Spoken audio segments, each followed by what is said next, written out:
deeply personal book called Confessions, a raw chronicle of fatherhood in the age of absence. Say that 3 times fast. Which honestly is a no-holds-barred journal. And it's his actual journal of what his experiences were like as he struggled to navigate divorce, fatherhood, even I'd argue his identity as a man in today's culture, which is something else we struggle with.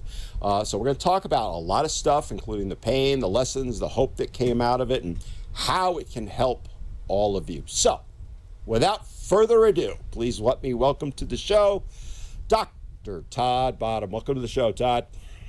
Thanks, Dan. I really hope I can live up to that. That was incredible. Thank you for that. And you know what? 90% of it was off the top of my head. I work from bullet points. That's truly how it is. Excellent. But you know, honestly, about the book, just real quick, as people are watching this and they're coming in and they're like, well, what's this about? This is an important thing. And I hope you'll take the time to watch the show and hear what he has to say and then go get the book, because as I said, so many men struggle, and this can be a life-changing thing. So now I've really set the bar high. But why don't we start off, why don't you tell the audience a little bit about yourself, and then we'll dive in from there. Absolutely. So my name is Todd.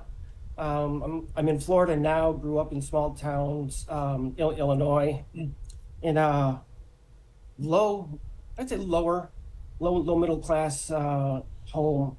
And really naive, and I think that this sets up, some of the context of our discussions. Grew up in very small towns, very naive. Didn't get out of town. We didn't do vacations, anything like that. So a lot of that is the setup for my attempts to recover and to kind of get past the divorce thing. So now I live in Florida. So as far as kind of the story and the book go, I was married in 1995, very young. She was, I think, 19. I had just turned 22, maybe 21. Divorced 11 years later. We had 3 young daughters. Their ages were about 2 to 7 at that time. So at that time, when during the divorce, I had an associate's degree, and with not a lot of hope in a small town and nowhere to go, I went back and finished my bachelor's degree. Went on to finish my master's and then my PhD. We can bring a little bit of this in a little bit later, but I did incorporate some of my personal experience into my professional research as a grad student. So I just have really wanted to get back into the space of helping guys, and so that's why I'm so incredibly happy to be here and to talk to you and your viewers. I'm kind of chuckling, Todd, because my first marriage, I was 22. She was 19. It lasted. The marriage lasted 11 years. I mean, did it really? Yeah. I mean, and we'll get into some of the parallels, because as I was reading the book and I was talking to you off air about this, I'm like, that's me, and that's the important part to take away from it is, we're not the exceptions, we're the rule, and that's where you can really benefit from it by understanding that this is what most guys go through. And we'll jump into it more, but I want to start out by asking you, you share so much in this, and it's so deeply personal. What got you started with keeping the journal, first of all? And it wasn't every single day, but it was a lot of days. So what got you to start the journal, keep it going, and then the big one, deciding to share it all? I'm curious on that. No, that's some really good context for interested readers. So it started when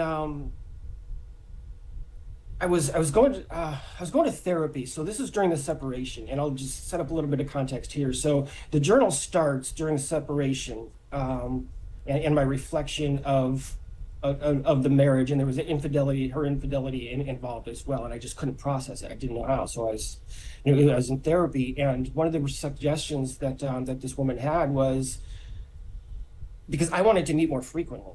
So one of her recommendations was, well, write things down so that next time you come in, we can kind of go through things a little bit more quickly and cover more territory.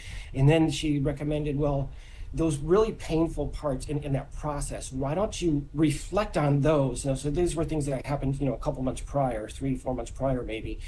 And then so it just grew from there. I lost my ability to pay for the sessions, and I just continued to do it. And after a while, it just became a habit. And after a while, continued and continued. It became my therapy. And I wholeheartedly believed, Anna, wholeheartedly believed that I'd be dead if I hadn't written it. I'm sure you got to that point, where I had those thoughts. Yeah. Um, but yeah, I think I looked at it one time. I think there's 246 days that I wrote in a little over 2 years. So there's a lot of days. Yeah, I mean it's like every other day on average, something like that. And I Yeah, and I have to tell you, Todd, because one of the things that when I'm working with guys, I'm a huge advocate for a couple of reasons is journaling. Um, absolutely. one of the biggest reasons is exactly what you said. It helps you reflect, it helps you Mhm. kind of heal and all of that process. But there's also the legal side of it because one of the things that guys really struggle with is we're human beings. Our memories are not perfect, not by any shot. And by journaling your thoughts, feelings, and emotions, hopefully in some facts as well, Mhm. that can come back to pay off huge down the road. And It can. I use it myself as an example. There were times because I went through family court for 12 years. I could look back on things I had written 5, 6 years earlier that were germane to what the problem was now, and go, okay. And as I've relayed before on this podcast, I actually was allowed to bring my journal up on the stand. Her attorney didn't Wow. want it, but the judge let it Right. in so I could sit and read from it. And that had, oh my God, the effect that had. Because, again, you want to keep factual in court, and I was, but you could also hear the emotion behind it. And that's something Mhm. that, Absolutely. Yeah. as I was reading through the book and the emotional side of it is so critical because, when I talk to guys about journaling, and I'm sure you've probably run into this too, they think it's either girly, wimpy. I'm not going to keep a Mhm. diary, all that stuff, right? But as you said, and I'll back you up on, is a way to deal with your emotions, and dealing with the pain, the stress, all of that. As And I, as you were doing it, can you go a little bit deeper on like the feelings you had as you were journaling? So what was yeah. happening? Yeah. So, and I'll go one step further. You mentioned the feelings and processing. In the email, I think it was that you'd sent me. One of the best things that it helped me with, and yes, I did go back and reflect on my writing on Mm. occasion. I'd go back a week or 3 weeks or 3 months prior and read what I had written. Sometimes it would bring me to tears again as I was reading it, a month or 6 months later. Mm-hmm. Some of it still does, if I think about it too much. But yeah, but also as a way to like to think, Go ahead. holy shit, You could say it. I went through that and I survived, and because it was some of it was so challenging. I didn't have time to process like even the moment. I just get my thoughts down. 6, 9 months later, I'd go back to it and be like, oh my God, how did I survive that? But and then it also I've come so far. Mm. There's so much that I've accomplished. And I was really proud of myself. So I would say anybody, it's free therapy. It's so helpful. I would say anybody, don't worry about what people think about you. Just sit down and write. Go to a coffee shop. Take it out on a boat. You're just some kind of notepad. Mm. Go do it. So I kind of went off a little bit there, but what I was feeling most of the time, it was just writing. What I thought at the time was a lot of mundane stuff. There's a lot of personal reflection on my feelings that I was having at that time. Mm. There were a few times where I was writing where I was extremely emotional, and in fact, I don't know if I actually wrote this in the journal pages or not, but for a long time I intentionally made an effort to not write while I was emotional because I didn't want to be extremely sad, extremely pissed. I wanted to have kind of clarity as I was writing, just even for myself. Mm. But the one time I can remember that I was just absolutely bawling as I was writing, it was that first Christmas Eve, about 6 months after the separation started, and about a month or just a few weeks after the divorce papers were signed. I was staying at my mother's house at the time. Right, I'm in my early 30s. It was Christmas Eve. My mom, my stepdad, and my younger sister were in the next room watching a movie, and I'm in this spare bedroom with no one to with no one to talk to. Hmm. I mean, I had my family there, but like a lot, we didn't talk about personal things. So I couldn't really anything like that. I didn't have any friends and lost a lot of those in the process. And I remember just bawling as I was writing. I wish somebody loved me. I mean, it's almost comical now, and it shouldn't be, I suppose. But it's like, oh my God, there's no one here. All I wanted for someone to love me, and it was, yeah. I still remember that day. And see, here's the important part of that. It's my opinion, and you can jump in with it. That's what helps you heal, right? It's okay to Hmm. cry. It's okay to have all those feelings you were sharing. Again, just to back you up, I went through similar stuff, right? I remember Christmases and birthdays and all Hmm. that, and not being able to see the kids and all that, and I Right. would sit and cry also. And it's okay to do that. So many guys think, "Oh, if it's not manly." Bullshit. It is manly. Okay, It's helpful. In fact, it's it healthy. is, but it takes strength to let the emotions out, not hold them in. That's a big takeaway, and that's where, again, one of the strengths of the book I think is it will teach guys that it is okay. And you keyed on something that I was going to mention later, but might as well jump into it now, which is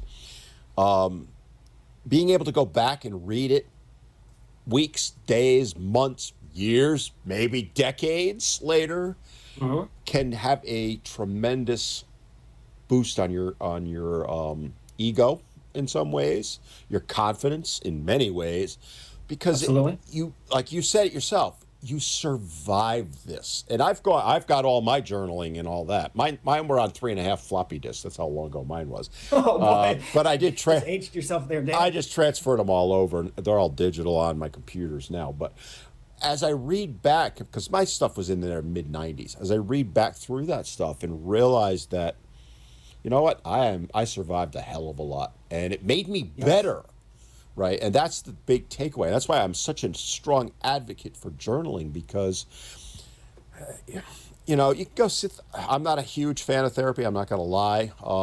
Same here. Same here. They're just the mental health profession, with all due respect to you, because I know your doctorate, is a joke at these days, right?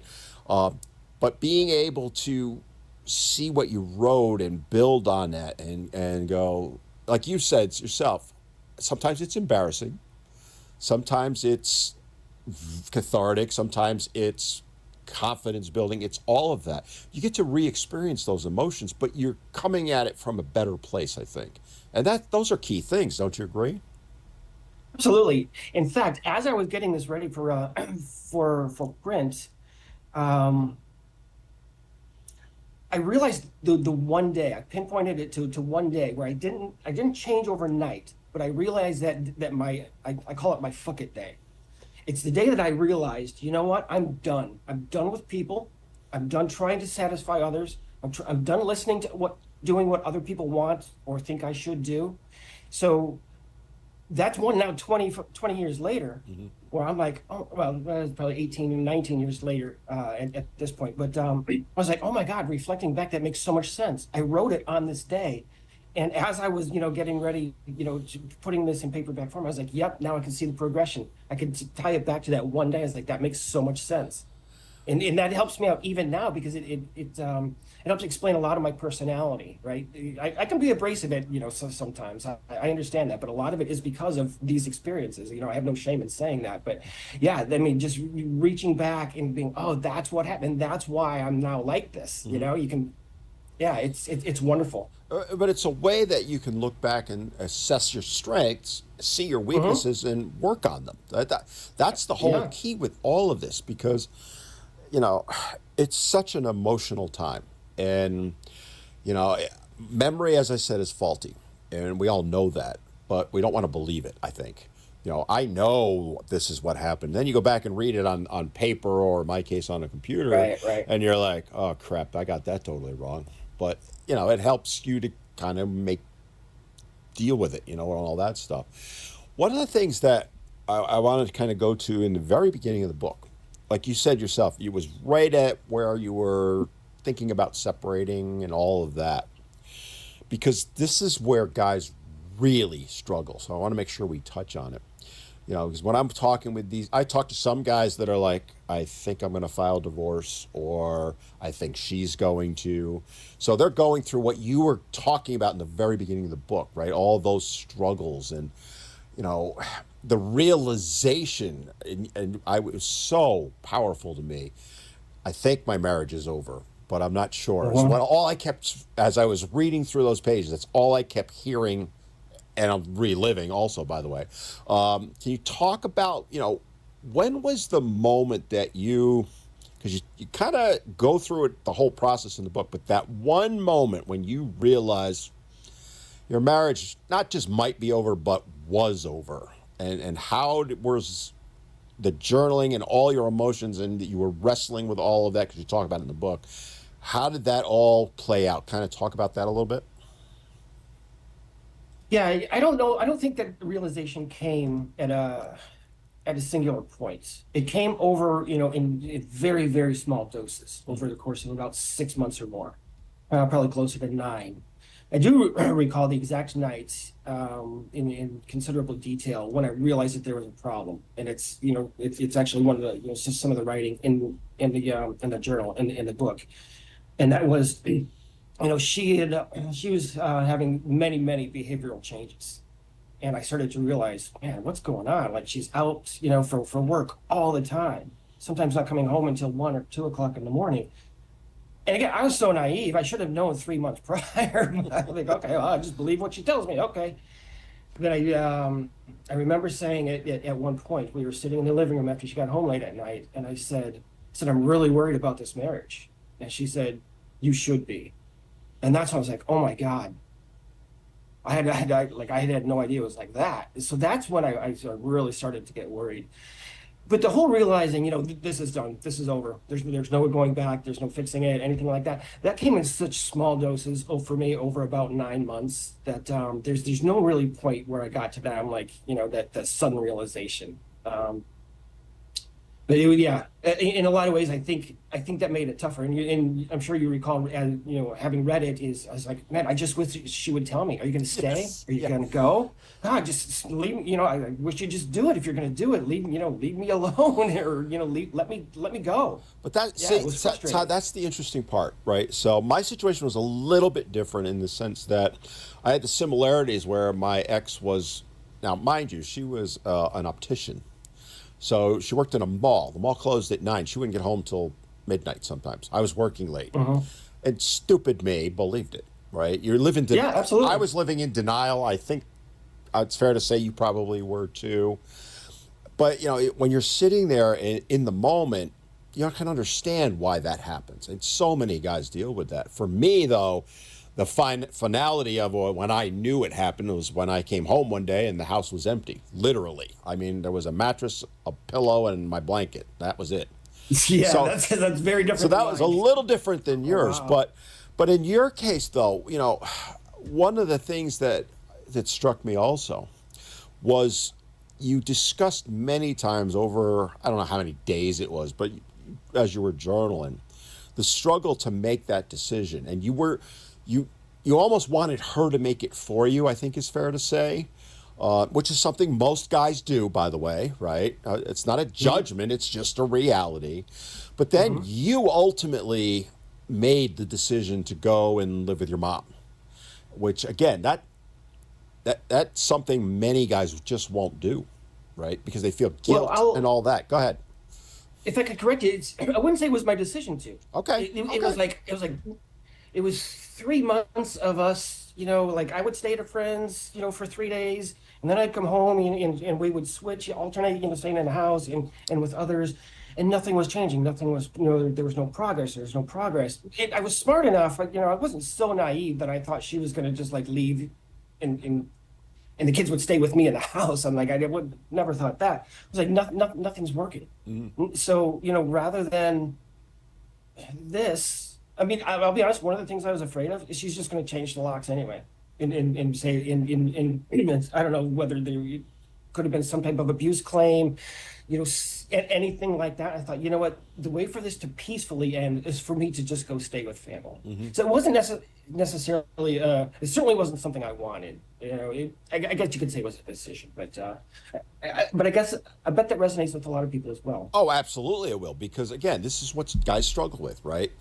I Mhm. think mostly they come at it from guilt and I Shame. shame, all those things, because it's just like a death of a human being, another person that you love. A marriage is, it's not a human being, but it's a form of one, and you're dealing with, do I want to end this person's life? To make an analogy, and Yeah. it's not something guys want to do. I think most of the time, there are exceptions, of course, but and as guys, we're hardwired to believe that we're in this for life and we'll overcome and all that stuff. And Yeah.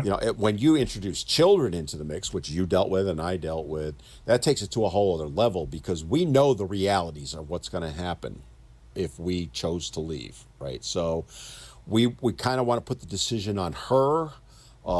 We worry about the effects it's going to have on our children. You Yeah. talk about that extensively in several areas. Can you talk a little bit about that, and how you were reconciling all those emotions at the time? Um, yeah, let me get to that in just a moment. So one of the other things, so if I could just get back to, Oh, sure. making that decision Sure, go and ahead. things. Also, part of it was, so we were very involved with our church at the time. We, in fact, had financial ties. And so the church, continued to, tell me, work on it. You got to do this. You got to fix your money. You got to fight for it. All these other kinds of things. So with their persistence, even I'd say there was no me leaving. I would have been ostracized or whatever from their community even more if I would have just kind of walked away. So that was a big part of me deciding, listen, I'm not going anywhere. I'm not making any decisions. I'm going to let her do it. If this is going to hell, it's going to be because she wants it that way. And a large part of it at the church's prompting. So again, it's that social influence. And one of the things I tell people now is, do not ever speak to a therapist, an attorney, or someone else for professional help. But if people do not have a vested or financial or any type of dog in your race, they have no business telling you what to do with such important decisions. And that's what I wish somebody would have told me 20 years ago. So, Yeah, it's for interesting. what that's worth. Yeah, it's interesting, Todd, because I am not religious in any way, and as I was reading the book, and I could tell you were, and it's intertwined with your whole family dynamic, right? Mhm. It was a struggle. You could sense it coming off the pages. That I don't know quite how to put it, but the church is going to ban you, for lack, I don't know what the terminology I should use there is. Just a lot of shame and guilt, just like Yeah, everyone else is and what it but was. when you, that's not something I could relate to, but you portray it in a way that I could understand it, right? Mhm. And that was one of the questions I wanted to ask you was, as you were going through this and you're trying to reconcile your religious beliefs, the spirituality, whatever way you want to put it, how was that? Because there's a lot of guys out there that are religious. I'm not, right? So I can't relate to it. How was Mhm. that to, like? Did you talk to the minister, pastor, priest, whatever it was, and as you were going through it, you know, can you kind of just flesh out for me and the audience how you're trying to reconcile all that? Because using the Catholic Church, and I'm not assigning blame here, it's till death do you part, and you're going to be Mhm. banned. That's if you get divorced. Was that some of what was going into play here, and how were you navigating all that? Um, so I'll tell you what. So I'm not I'm not spiritual religious at all anymore. In fact, as I'm sure what happened with a lot of people, the whole process made me lose my faith, not just in any higher being, but in the literal physical congregation church itself. And Mm-hmm. that's because at the time I had I had such an external locus of control, and I love locus of control so much. I included it in my dissertation, which in fact was about divorced fathers. I had such an external locus of control. And that's why I was listening to everybody else. Oh my God, you need to be doing this. You need to be doing that. And it took me a few years to really get to the point where made the move into an external locus of control. And what I realized was the church is not going to help me. I'm going to have to do this, or I have to do this myself. I have to take control of this situation, and the church is not going to do that for me. So whether it was, the God, a spiritual higher being, I lost faith in all of that. It's because I started to take control of my own destiny, my own circumstances. And that's when things really kind of started to change for me a lot. Again, listen, I don't want to put down anyone's religion, anything like that, their faith. I just don't have that. And I lost it in that process. So that's kind of like where the spiritual, um, influence lies. And I'll be honest, probably about the time that about 3 or 4 months after I started writing that journal, I had nothing left to do with the church anymore. I would talk to the people there once in a while, but absolutely nothing to do with the church. So that ended actually quite early in my story. And I got that sense, right? That was why I wanted to Yeah, ask you about it because, yeah, again, this is something I hear all the time, right? Is I know of men who were deeply religious. Like I'm thinking of one hmm right now, went to church twice a week. All of that was very heavily involved in all of the aspects of the church, and went through the divorce, dealt with the guilt of it all because, they went. In this particular case, they went to the priest for counseling, which was a disaster because yeah. basically all they got was lectured, you have to stay together. We're not going to deal with your By the problems. way, that's exactly, sorry, yeah, that's exactly what I was getting as well. Yeah, Yes, which does exactly. nothing. It doesn't address any issues. It Just doesn't fix anything. suck it up and deal with it. No, that's not going to help, right? But he eventually abandoned the church, and I talk to him frequently even now, and he feels a loss, but he doesn't, if that makes sense. He misses the family aspect of it, I guess I'll put it, Yeah. but he doesn't miss the hypocrisy, right? Because Yes, absolutely. and I can that's totally resonate with that. and again, it's not something I can resonate with because it doesn't. I'm not religious, never have been, but it's interesting that you kind of touch on that in the book, and again, it Yeah. speaks to why people should read it because you're sharing things that many people might go through or not, but you get a better understanding by doing that. Which brings me to something that Yeah. I really want to touch on because one of the things with books, titles are important, right? So you titled this A Raw Chronicle of Fatherhood in the Age of Absence. And the big takeaway for me was that age of absence. Boy, did that hit home with me, Todd, right? Because But I don't know if you did it deliberately or not. And this is why I wanted to ask you. You hit the nail on the head with where we're at as a society with yeah. regard to dads and families, right? We are in an age of absence where fathers have been essentially pushed out of the hmm family. So, where did that age of absence come from and what do you mean by it? I know what I took away from it. I'm curious what you meant by it. Yeah. So I was looking at it like this perspective, I was contemplating, saying, although it's nothing new, this kind of I wanted to kind of like encapsulate an era. Like this is a new time. So I kind of wanted to capture that. Now, although this whole fatherless type society really kind of started about 40 years ago when you and I were young.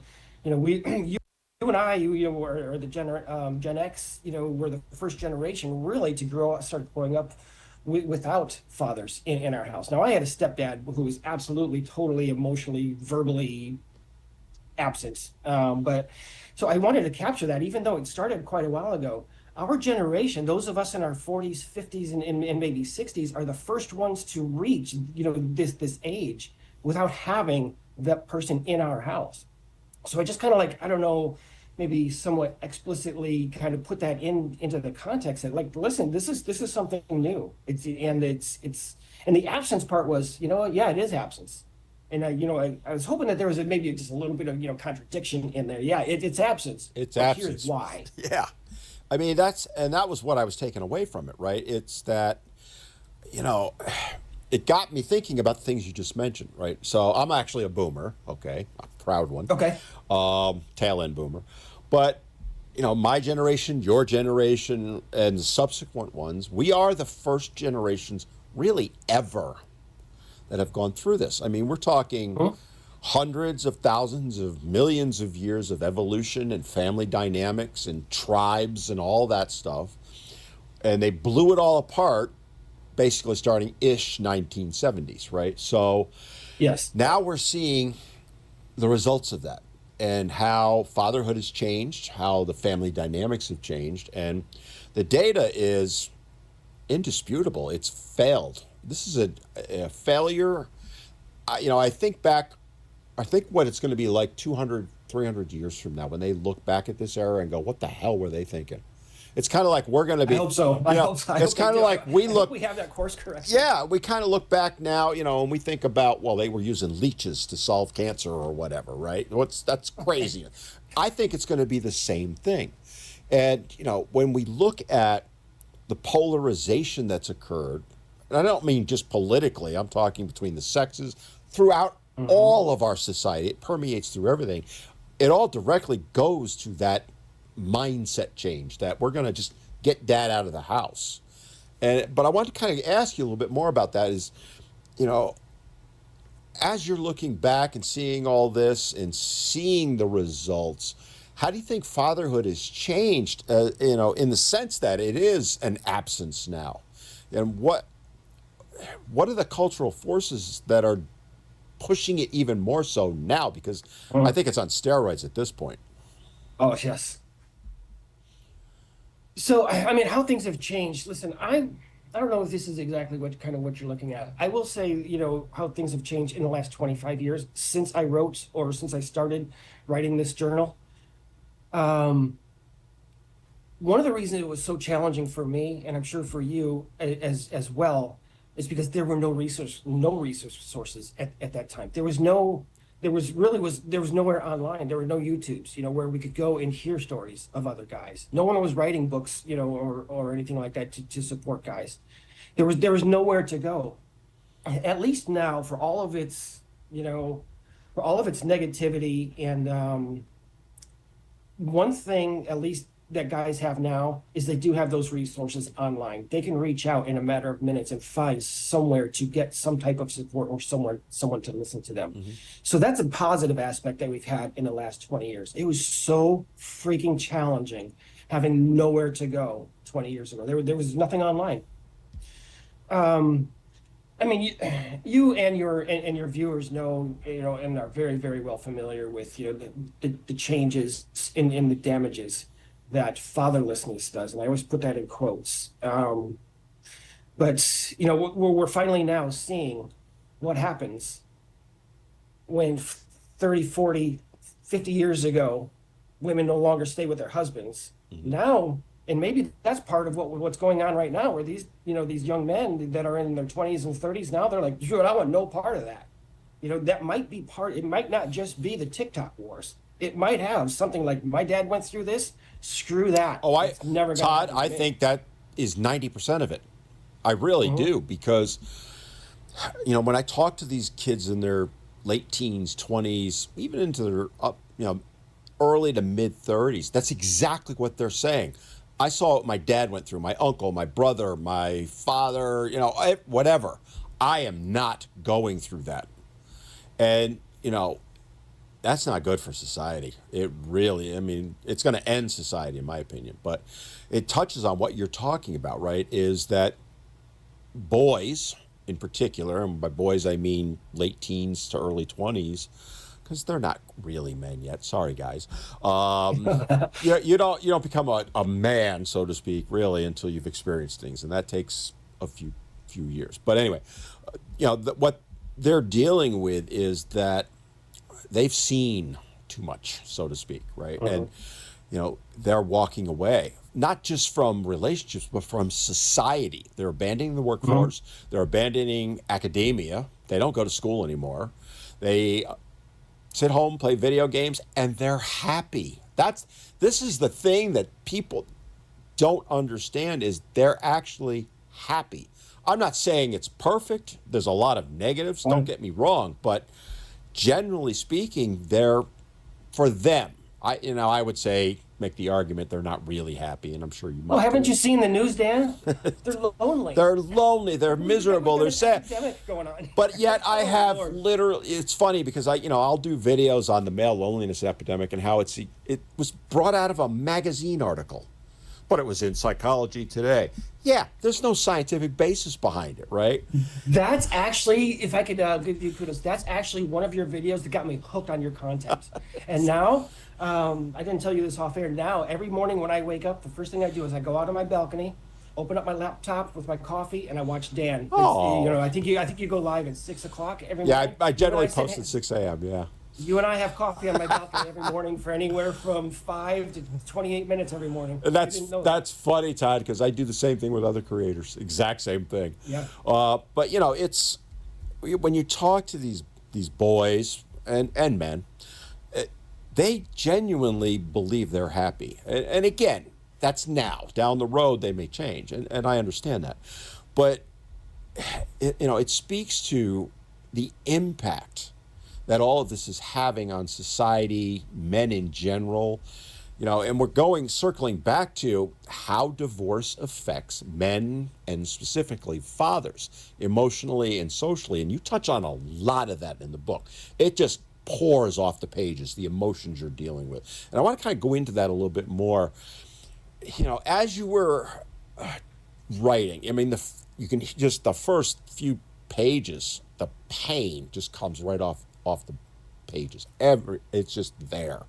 But I can also see your healing start, right?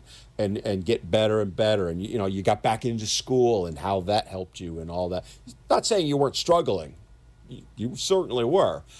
But I could see your journey happening.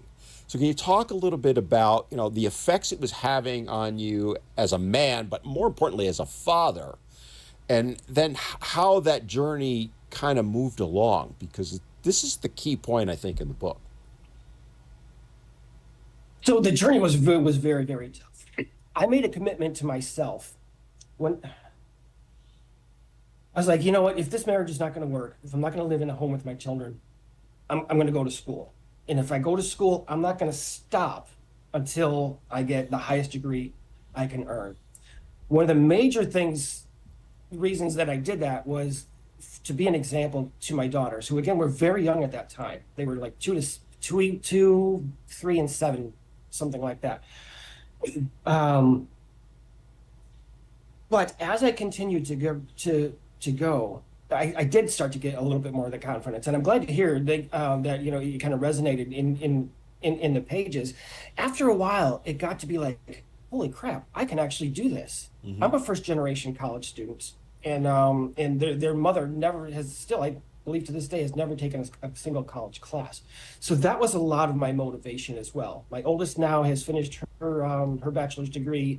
The middle one, she decided not to go. The youngest one has 1 year left for hers. So that was a big motivation for me. Again, I don't know if this is exactly kind of where you want to go with this, but you had given me, a couple of things to think about off air. And one of them was, how did this kind of affect, I forget what it was, affects, if I could just check my notes again, No, or go maybe ahead. you remember. Yeah, let me, I I'm don't not know. quite sure where you're going, so that's why I'm. Yeah. I know I threw a lot at you because it was. Oh, so you asked, were there moments where my PhD Oh, yeah, and yeah. the divorce type process collided? And the short answer to that is hell yes. She did not like that she was not getting support from me, financial support. So I don't want to ruin everything if readers want to get the book, because it's a long drawn out story. It's a character plot if there ever was one. It is. But she was not happy with me going to school and not landing some stupid job in our stupid little town for the rest of my life. My attitude was no. If this is not going to work out, I'm going to go do this. Mm-hmm. And if you don't like it, too bad. So no, there were times, in fact, we had gone to court. I don't know if you remember this part or not, but her attorney, when she started to seek support, made the argument, literally, I had my master's degree at this time, but I was a full-time doctoral student, made the argument that as a guy, a dad with 3 children and having a master's degree, I was voluntarily unemployed because I was making about $16,000 stipend every year as a doctoral student. Yep. So yeah, absolutely. The school process and the professional aspirations, at least, oh, huge clash there. She was not happy about any of it. Well, I mean, yeah, that was part of what I wanted to find out, but also, now I understand you're not a clinician, right? You're on the research side, but knowing what I know about how psychology is taught these days, there is right. They Yes. and you talked about it, you put it in your I want to read your dissertation, by the way, Oh, I'll definitely send it to you. because I've actually spoken with other people who did become clinicians, right? One in particular I'm thinking of, and she wanted to make her theses about divorce and how men struggle through it and how they can be helped, right? I'm taking, a few 100-page thing and not digesting it to one sentence. And the amount of blowback she got. I mean, she was told flat out, you can't do that at first. And then one person came to her defense and said, yes, you can, right? And ultimately she got it through. And I read her theses and I was blown away, right? How was that? Because you're going through a divorce. This is the thing I really want to put the context on. You're going through your divorce. You're struggling through all of this. You're dealing with the courts, right? You're going to classes trying to reconcile all of that and your experience. Where I want to know is, like, were they coming back to you going something like, you don't know what you're talking about, even though you were living it, right? Because I think so many in psychology now, Yes. this is a problem with psychology or mental health. Let me just put it in that perspective. They just do not believe what we go through. That's my thing. So were you seeing clashes there? And as you were going through it, what were some of the experiences and things that you gained or lost from it? Yeah, that's a great question, and I love to contextualize a lot of this stuff within academia as well. God, I could talk to you, Dan, for hours and hours about that. So yeah, for my dissertation, well, as I was doing the literature search and review and writing that portion of the dissertation, I published a literature review paper, and I'll send that to you as well. Mm-hmm. And what I found was at the time, I think I did that in 2011. It was published in 2013. I went all the way back to 1900 in several different academic online databases, journals, whether it was ProQuest, PsycInfo. Sorry, something fell down out there. I don't know what that was. But I actually had a couple of undergrad assistants help me with it, and we scoured everything that we could get our hands on, including conference presentations, and found that up until then, for those 111 years, there was only, I believe, 11 studies published in which the outcome focused on divorced fathers' well-being. 11 studies. In 100+ years. Yeah. Wow. There's universities out here doing that about women every month. Believe me. Well, I'm sure you do. Every day there's a study out there. I mean, every day. Yeah. Every day. So I was fortunate in that I got a lot of support from my advisor in grad school. For my thesis, for my master's portion, I did his research because that's what you're expected to do, right? But then when I got to the dissertation, the doctoral research, I said, I'm doing my stuff. But he knew my situation. We were friends personally. So I had his blessing, his support, his encouragement, and in fact, to do my dissertation. And again, I'll share it with you. But the outcome was divorced fathers' well-being. My committee was also supportive, but that's because I pretty much handpicked them. Most places you have the freedom to do that. I would say that if there was any blowback or any perceptions, any talking going on behind my back, I was not made aware of it. Although I will say that there's a couple of times near the end of my educational process where I did get myself into trouble. I opened my mouth times when I should not have. And I'm sure my dissertation being on the topic did not help. I'll say that. Or maybe I just reaffirmed to them that guys are toxic or something like that. So I wouldn't say it was hostile for me, but I would say it was not welcome. My process. And that's the key point that I want to make with it, Todd, is why? Why do they? Your situation is better than I've heard from most, to be honest with you, right? Yeah. And and I don't want to get too sidetracked on it or go off in the weeds too much, but why does academia specifically, when they're training psychologists and psychotherapists and all this stuff, they have that mindset, that anti-male mindset? It's there. It percolates through everything. When you realize, I think it's Yeah, something like 90% of all graduates now are female. And it just, what it does is it creates a huge roadblock for men who need serious help and it professional does.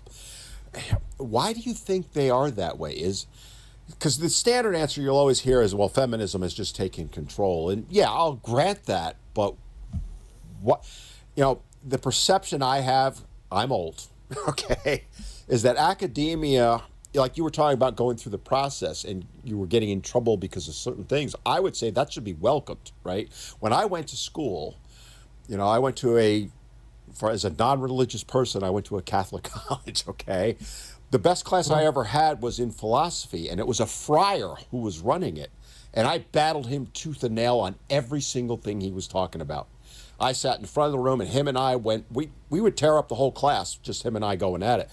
I got an A because he loved the fact that I stood up and spoke for myself. Yet, I hear people like yourself, and you're to a lesser degree, but so many that when they try and do that, they pay the price. What is the thought process behind academia on all that? What is your thoughts? You know, I don't know what started it at all, and I don't have a lot of facts. In fact, you may know more a little about the history than I do. I don't know when it started to be 90% women, and it is, especially in the clinical with the clinical degrees.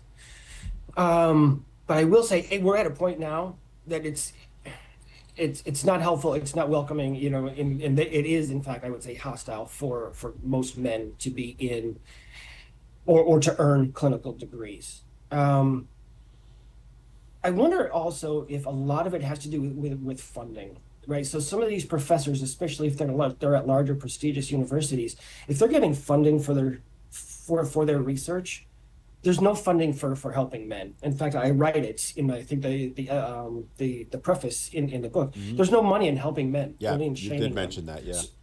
So there's no financial or no way to fund studies about men because there's no organizations out there to help with that financial support. Couple that with 90% of them being women, they don't give a shit about guys. They care about doing whatever they can for the community, making things easier for women. It's just a whole, I would say, conglomerate. All of these just nasty things all coming together, and yeah, we are where we are. I don't know how we get out of it. I really don't. And that's the $1 million question, right? Because on average, 100 guys a day are killing themselves. About Hmm. 40% of those, as near as we can tell, because there's no solid research, but based on extrapolation and all that, about 40% of them are due to divorce or family court issues. And this is a Yeah. huge problem. And you would think they would be throwing money at it or begging for it, yet you don't see it at all. And then, Yeah. go ahead. No, I was going to say, universities, speaking of begging, universities should be begging young men to go through, and they should be paying them to go through their programs Yes. and to get degrees. They should be financing the future of men's mental health, Well, right? But they're going in the opposite direction. exactly. And, when I look at, like, you're a researcher, so you're on the research side, and so you can speak to that a little bit, is the struggle with trying, because it's all about getting the money, right? You got to have fun. You got to have eat. I mean, that's, my second ex-wife worked for a doctor. So, she did all the grant funding. That was her specialty. So I'm Yeah. intimately aware of that. But there's no one, they don't even ask for it. But then when they do, the few times they do, they don't get it. And again, it speaks to the issues that you're talking about in the book, where these mental health issues, you survived, right? It was not easy. You had some advantages, I would argue, because you were going to classes and some of it might have made sense to you that I wouldn't have had, right?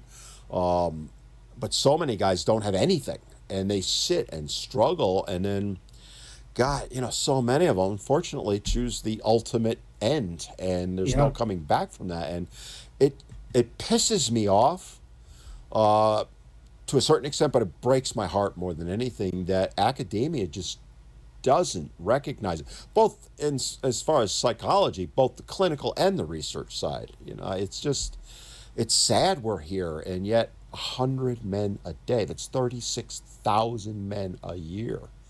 We shut down the whole country over COVID.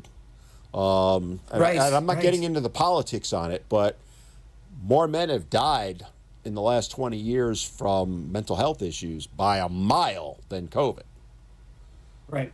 And it just speaks to, and that's why your book is so important, Todd, because indirectly you are giving therapy, right? I don't want to make it seem like you're acting as a therapist when you wrote it, but you Right. are, in a manner of speaking. Existentially, maybe. Yeah, I really believe that, and that's where it can change lives. Yeah, listen, getting back to, to the unfortunate, and ending their own lives, man. When I really, really think about it, it makes me angry when people say that's quitting, right? That's the coward's way out. Listen, man, having been there this close myself, I understand. And it diffuses the responsibility away from the people who put that man in that situation in the first place, Hmm. right? There's no accountability for how society treated that man, for that outcome. And that's what makes me really, really angry. And I guess maybe that's just even more evidence that we just don't care. Oh, he took the easy way out. No, he doesn't have to worry about it. He just left a mess for the rest of his family. Right, right. But when things are so painful that that's your only way out, it makes me angry when people say that that's cowardice. It really does. And that's what makes me angry, right? And heartbroken also, because Yeah. so much of this could be fixed if we just cared, right? Yeah. And that's It's not even a difficult fix, right? it. Really, it's not, and that's the amazing thing about it, and that's where, going back to the book, that's where we can start down the road of fixing it by looking. See, one of the things that I think we should do with your book. This is not something I've even discussed with you. I'm going to throw it out there though. This book needs to go to every politician out there to say, if academia is not coming to you for grant money, because most of it comes from the government or corporations, you better Mhm. damn well force it down their throat, because 100 men are killing themselves a day, right? And when I lobby with politicians and talk about these issues, they are idiots, to be blunt, right? They don't understand it. The little bit they hear from so-called experts comes from the other side, right? And that's Mhm. where I think it's so critical that we get the word out and share what men are going through, right? I talk Yeah. about it all the time. Share your story, share your story. I can't think of a person that has done a better job of sharing their story than I you, because it's appreciate that. so raw, right? I shared my story, but mine is, polished, for lack of a better term. Whereas yours, I love the fact you misspellings are in there. You said right up front in the beginning, I didn't change anything, right? And that's where it can really change people, change lives, and save lives. That's the key point that really people need to understand, and why they should be reading the book, I think. Yeah. One of the things I am really proud about this, and again, I told you off air, I'm really anxious and nervous about this thing going to print. Not necessarily, legal stuff, but just kind of the emotional kind of backlash and things like Oh, that you're going to get backlash. about, Oh, yeah, it's coming. yeah. But, like I said, again, in the preface, I'm like, this is something you're not going to get from BuzzFeed. CNN or any, Fox, nobody is going to give you this depth of information in this context in a 5 or 10 minute story, or even in a 3 day or a 3 episode expose that they do, investigative reporting. Hmm. There's again, not to I hope it doesn't come across as bragging or whatever, but I know for a fact there's nothing else out there in the market that's like this. It's the only thing like it that exists. And that's part of my drive to get it out there. Is like, listen, the only way for long-term kind of real-time story to be told in this type of depth and context is to do it myself. It was never my intention early on, especially, even after I stopped writing it. I had no intention of ever sharing it. I was going to hold on to it, for my own personal reflection. And just at this time, it's just like it's very, very personally valuable to me. I was like, I'm sitting on this thing and I don't know, I've never seen anything where people can get so much information. So I really appreciate it. That means a lot because I know how involved you are with your communities and your legislators and your politicians. So to hear that from you that it might be valuable to some of them makes me very hopeful. Well, I mean, to your point, again, I can back you up 100%. There is nothing out there like this, right? There are, I've seen essays, I've written articles and all that, but to this level, I cannot, and I've read thousands of books on this type of stuff. I can't recall of a single one that went to this Yeah. level and so raw. And that's the important part is it's raw. It's the emotion, and it's something that I think, again, as I said way back in the beginning, it can help guys who are dealing with this or potentially could be. And I would also argue, by the way, if you're a mom whose son might be going through this, Mhm. or a brother, Or a mom or or a woman who's now dating or a father who has already going yes, through it. Yeah. yes, or a sister or a brother or someone that's around a guy that maybe dealing with divorce or you think he might down the road, you could do more to help him by reading this book and get it because they're not going to be the guy's not going to be able to articulate what he's feeling. He's just Right. not, Right. right? You do, and that can help so many people, and then that builds a support system for that guy, something I didn't have, right? I went it alone, which was the biggest mistake I ever made. I think you had friends because you talk about them in the book, but they didn't get it right. For the most part, they did and they Well, didn't. after the separation and when I went back to school, so for a little context, it was about 20, no, it's probably more like 40 miles away from my hometown is where I went to school. In that first 4 months, I lived in a dorm room because I had nowhere to go. So at that point, I had left all of those friends, the church and my local community context type friends, just moved on. These friendships just evaporated throughout that process. So at that point, now everybody was 10, 15 years younger than me on campus and in the Right, dorms. So yeah, I had lost a lot of those. I forget exactly how I jumped on that from your statement, no, but that, yeah, it was quite but it's it was quite telling. a process. Yeah, Yeah, there was no one to talk to, no one to share with. that was funny because I remember when you were reading. I was reading the book. And you were talking about the door room, and I was cracking up. I'm like, yeah, I can picture myself at say 35, sitting in the door room with a bunch of 18-year-olds and 20-year-olds, and Yeah. I can drink and they can't, and all. I was chuckling because there's no way in hell I could have done it, but that's me. I want to touch on some things that kind of the reason why men can, or the reasons why men can benefit from this book and how they can use it. So let me preface it by starting with this question. If you could sit down with a man who's where you were, right?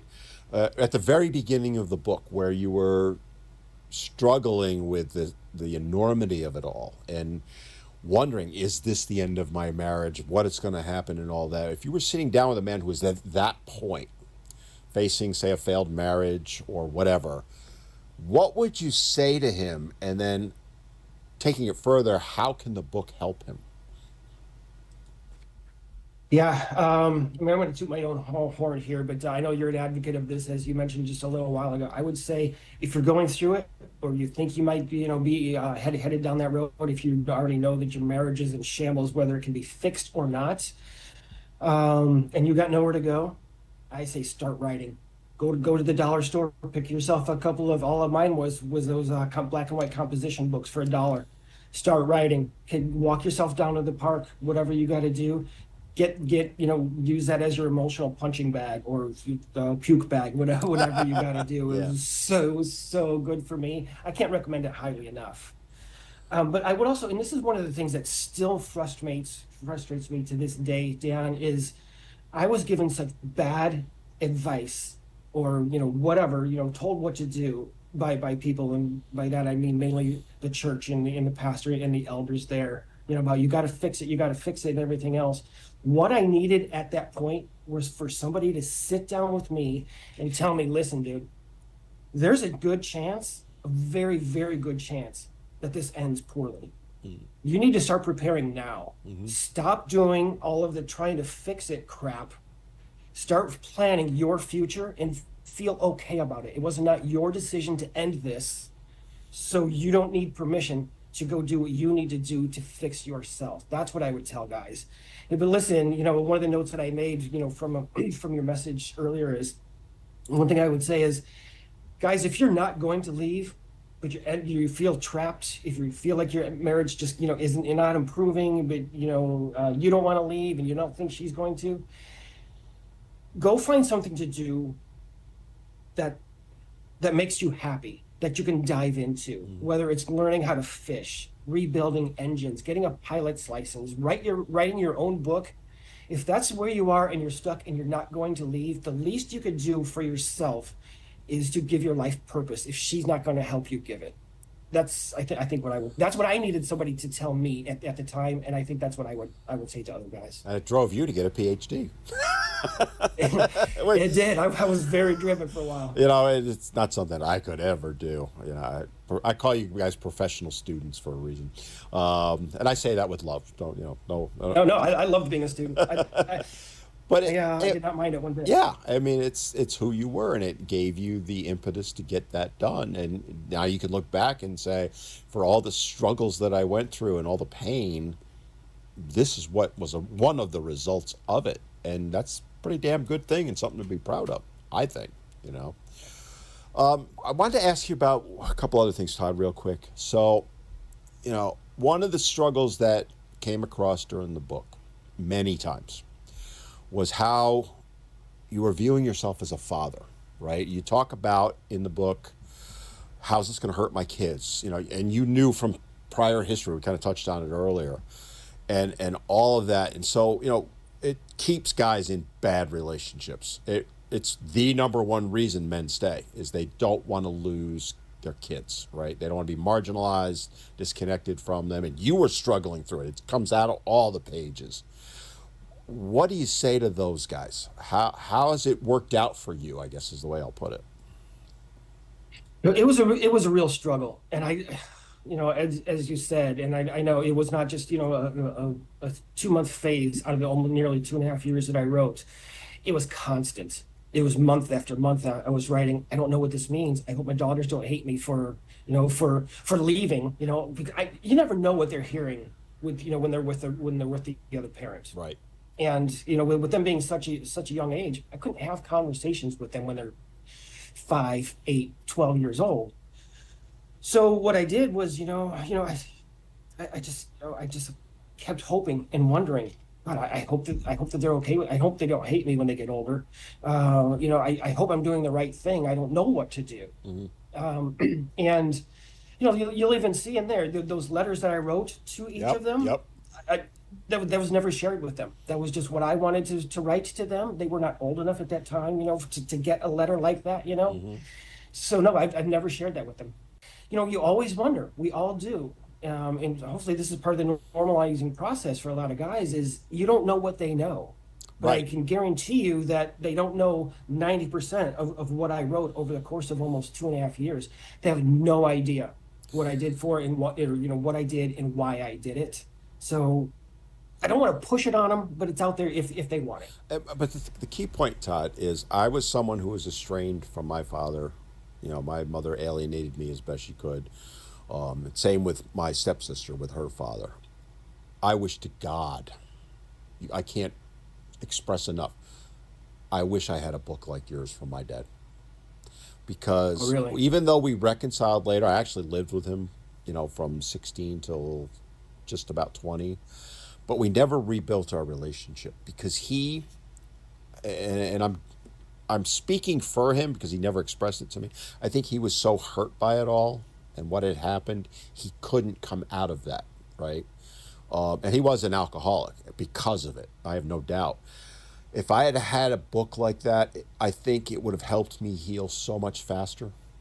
It would have helped me understand decisions I was making. Mm-hmm. Like, I don't know, marrying my first wife.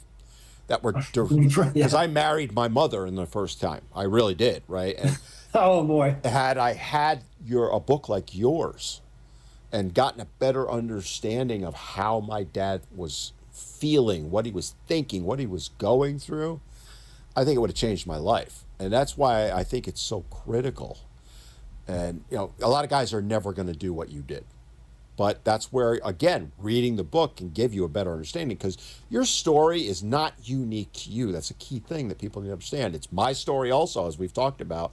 It's Yep. most guys' stories, right? And Yep.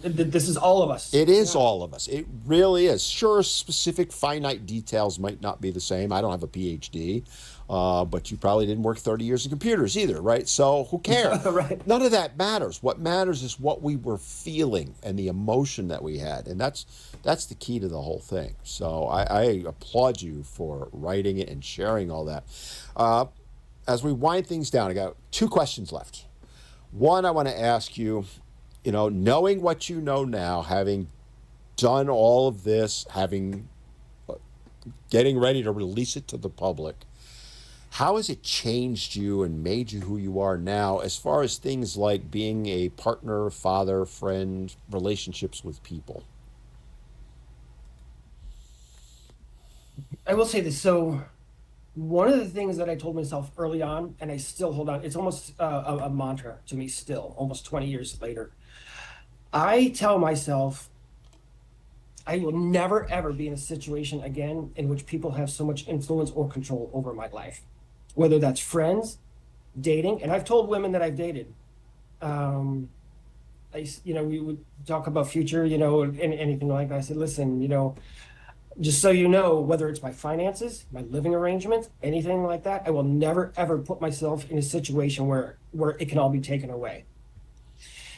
That hasn't always, been the most positive or received real well, Oh, but I I'll still bet. hold on to it because but again, I cannot afford to put myself in that situation again, emotionally, financially, anything. And I worked too freaking hard to get to where I am right now. So in a lot of ways, that has affected my current friendships, and dating relationships, and quite frankly, some of my family as well. If things come to a head and I need to lose a friend over my values or my moving forward or my plans for my life, it doesn't affect me nearly as much as it used to. In Good. fact, sometimes not at all. It's not always healthy. I don't recommend that. Again, viewers go check with your mental health professionals. Yeah, we have But to we have to say but that. for me it's worked out great. I have such confidence. Again, like I said, internal locus of control. If it is to be, it's up to me, and I can never go back to that again. I just never could. And that's a lesson that I hope every man listening to this takes to heart because I agree with you 100% on that. Don't put yourself in a position where you could lose everything. And it could be everything Yeah, from prenups to separate accounts to all that stuff. I don't want to get into the weeds on it, but protect yourself because 55, protect yourself. Absolutely. 55% of all marriages end in divorce. And that's not factoring in the whatever number of percentage that never get to marriage that break up. And that's a pretty high Yeah, number. So, that is critical and understand that you're not alone is those are the two big takeaways that I think people yeah. should get. And I can't say enough about how you need to go get this book, people. It really, whether Thank you're you. a man going through it, like I said a little while ago, someone related to someone or a friend or a buddy or whatever, you can change his life, even if you're not experiencing this by reading the book, because then you'll Do them a understand. favor. In fact, yeah, do them a favor. Let them know how much you care. That, hey, you know what? This is something that I think could help you. Guys need that support. They need a friend who cares. And that's what there's your selling point right there. I'm a friend who cares, because you do. That is exactly what it is, Todd. Right? As I was reading it, and I was popping off 100 pages at a time because and because I was so into it, and I don't say that lightly, right? It's I was like, oh, this is me. It's me. This is me. This is the 100 guys I've talked to this week, and it is. It's a friend that you can talk to, so to speak, right? I mean, obviously, you're Yeah, talking a yeah. book, but and you probably should do it as an audiobook too, because I bet that would be. It's on my list. Yeah, I got to decide. Yeah, if I do, I'll do it myself Yeah, because that's not that would easy. be Trust me, I know.